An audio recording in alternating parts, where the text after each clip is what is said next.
Hello, it's Alan King here, and I'm going to give you some tips on making a video blog.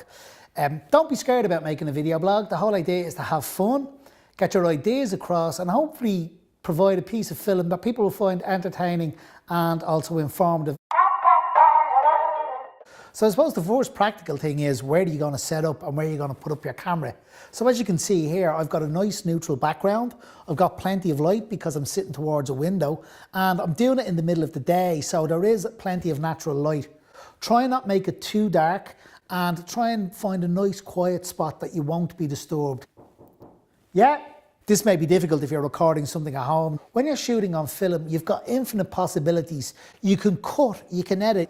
It doesn't have to be perfect. Another thing to remember is, so if you make a mistake, you can just go back over it again.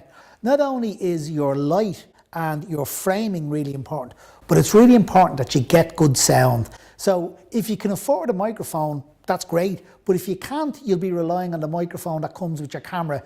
And also be on the lookout for things like buzzing coming from electrical equipment such as fridges or lights as well. So if you're able to plug them out for 10 minutes, go for it, but remember to plug them back in. Maybe to look at your footage as you go to make sure that your framing is right, that you're talking nice and quietly, or you're talking a bit loudly if you need to.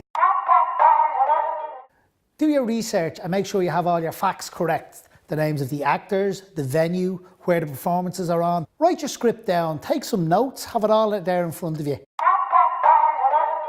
Always remember the steps of criticism. Describe, tell us what it's about, what's going on, what you saw on the day.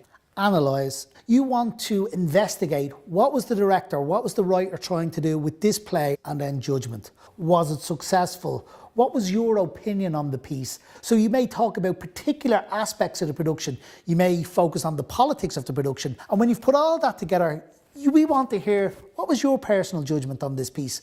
Did you like it? Was the piece successful? Is this a piece of theatre you would recommend to other people? So that at the end of your review, your viewer will have a good idea of what you thought about the production and if it was worth seeing.